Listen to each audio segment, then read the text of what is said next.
네, 맞습니다. 최근에 한 주간 한 두 가지 이슈가 있었죠. ETF나 지수 상품을 매수하다 보면은 분기별로나 연 단위로 분배금이라는 게 들어옵니다. 월 배당이 되는 게 있고, 분기 배당이 되는 거 있고, 반기 배당이 있고, 연 배당이 있죠. 보통 ETF마다 다 틀리기 때문에 ETF 공식 홈페이지에 들어가서 확인을 해야 되고, 거래소에서 공시가 뜨거나 증권사 HTS나 MTS에서 공시가 올라오죠. 제가 많이 사는 코덱스 200 같은 경우에는 분기 배당이고요. 24년 4월부터 지급된 내역을 보면은 210원, 210원, 180원, 110원 정도 들어왔죠. 분배 락일이 4월 24일, 7월 24일, 10월 23일, 1월 24일이고 지급일이 그리고 나서 한 10일 있다가 보통 지급이 됐었는데 평균적으로 한 0.5% 정도 내외씩 계속 지급이 됐었고요. 1년 기준은 한 2%죠. 코덱스 200은 코스피 상장사 코스피 200 종목들 대상으로 배당금이 들어오는 걸로 다시 코덱스 200 투자자들한테 분배금을 나눠주는데 연 2% 정도 은행 이자 정도는 받을 수가 있다 갖고 있으면 그렇게 판단하면 되고요. 코스닥 150도 있죠. ETF 이거는 연 1회 4월에만 분배금이 나오고요. 많이 줄 때는 1% 가까이 줬었고 22년도에 0.5%, 23년 4월에 0.4% 정도 지급이 됐었고요. 최근에 이슈가 된 게 미래에셋은행에서 분배금을 가소 지급했다는 논란이 있었죠. 타이거 미국 S&P 500 분배금 65원 가운데 45원을 지급했고 타이거 미국 나스닥 100은 243원 중에 70원만 지급했죠. 타사의 비슷한 상품들은 거의 다 지급이 됐는데 거기보다 적게 들어오니까 사람들이 의아하게 여긴 거고 줘야 될 돈을 안 줬기 때문에 문제가 된 거고 그거를 고객들한테 알리지 않아 가지고 추후에 이슈가 되니까는 이런 보도자료를 내 가지고 알려주는 거고요. 줘야 될 돈을 안 주면서 혹시 발생할 수 있는 문제를 최소화하기 위해서 투자자 보호 조치의 일환으로 판단했다. 이렇게 얘기를 하는 게 조금은 납득이 잘 안 되는 대응이죠. 그럼 타사는 문제를 최대화하기 위해서 투자자를 보호하지 않기 위해서 돈을 지급했다는 내용이 나오는데 이 ETF 상품은 지수를 추정하는 건데 뭐 이 분배금 남은 걸로 어떤 투자를 다시 한다든가 그런 게 아니죠. 사실상 당연히 고객들한테 줘야 될 돈을 안 주면서 조금은 속된 말로 말장난스러운 내 손에서 돈이 떠나는 순간 그게 내 돈이 아닌 게 되죠. 아주 오래전 일이긴 하지만 미래에셋에서 인사이트 펀드라고 2008년, 2007년 금융위기 전에 대단히 많이 판매했던 상품이 있었죠.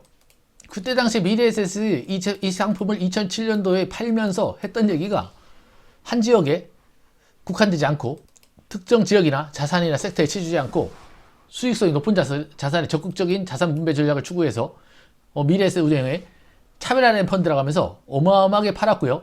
저도 그때 당시에 몇 년도죠? 17년 전인가 18년 전이죠. 그때 저도 좀 샀었고 펀드를 투자를 했었고 그러고 나서 2008년도 주식이 내려오고 막 이러다 보니까는 손실이 나죠. 손실이 나고 알고 보니까는 미래에셋 100분 토론에 미래에셋 부소장이라는 사람도 나와서 얘기를 했죠. 그때 나와서 했던 얘기가 펀드 판매 못한 거는 개인의 탐욕 때문이다. 이런 고객들을 탐욕에 차 있는 사람들이라고 비난을 했다는 이슈가 잡혀가지고 한동안 굉장히 큰 이슈가 됐었는데 당시에도 미래에셋은 해당 상품에 대해서 판매를 자제하는 요청을 광고를 일면지 주요 일간지에 아주 크게 실었었고요. 저도 본 기억이 있고 글로벌 투자 상품이라고 소개해놓고는 중국 몰빵이었죠. 중국이 글로벌인가요? 이때 당시에 굉장히 많은 분들이 이 상품에 대해서 이 증권사에 대해서 굉장히 실망을 했었고요. 사실상 분배금을 줘야 할 시기에 안 주고 위험하니까 투자자 보호 조치다. 나중에 주겠다. 그것도 미리 공지를 한 것도 아니고 추후에 이런 식으로 보도자료 비슷하게 대응을 하는 게 정상은 아닌 것 같고요. 또 다른 이슈가 있는데 A증권사 신한투자증권이죠. 프로 주식형 랩이죠. 랩 상품이죠. 자금을 넣어서 대신 1임형으로 투자해주는 투자 1임 계약 상품인데 고객이 지난해 10월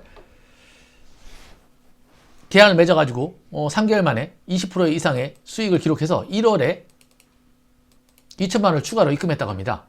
근데 어찌된 영문인지 입금 직후 내 2천만 원에 대해서 675만 원이 손치 수수료로 떼나간 거죠.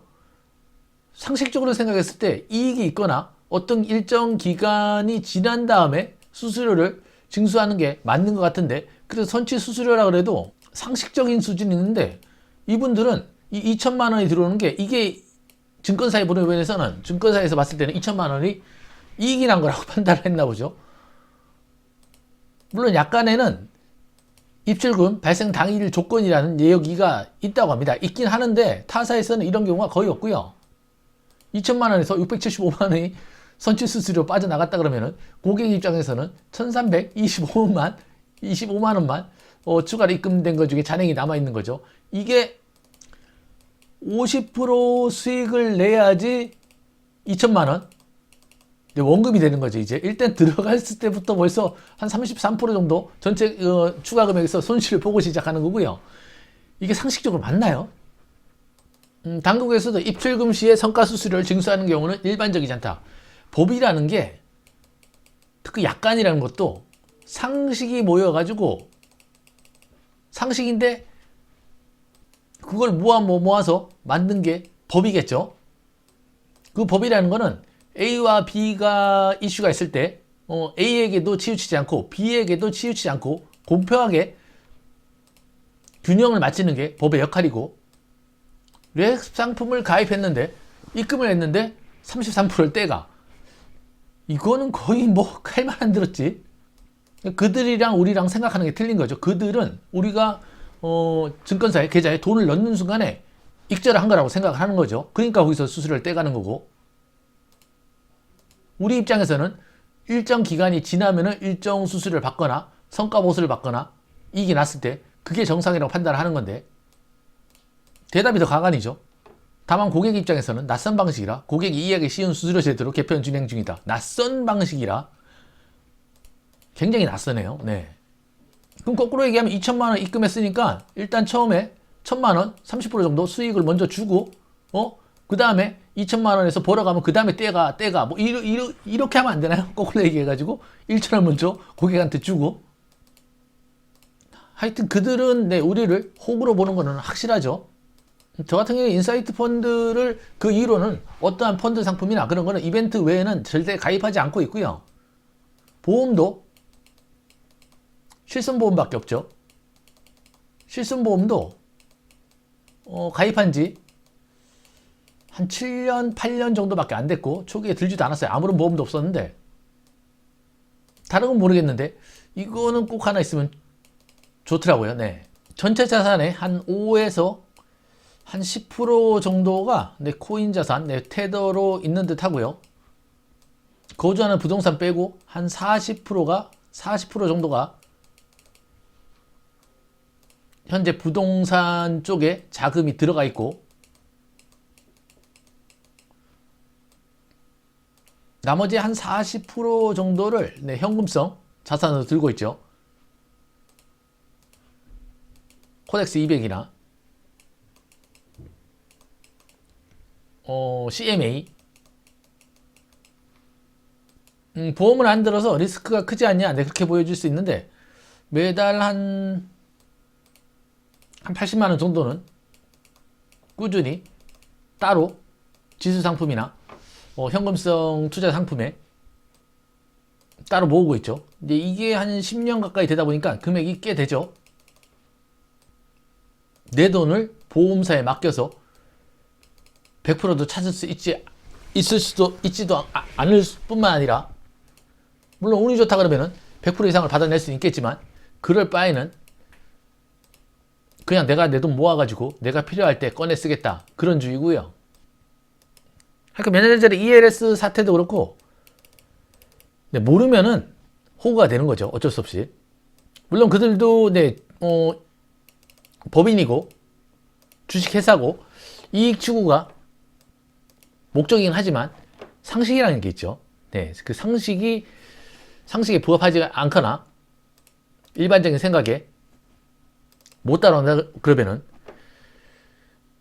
기업의 존재 이유도 다시 한번 생각을 해봐야 되겠죠. 영상이 도움이 됐든 안 되든 구독과 좋아요 부탁드리고요. 고맙습니다.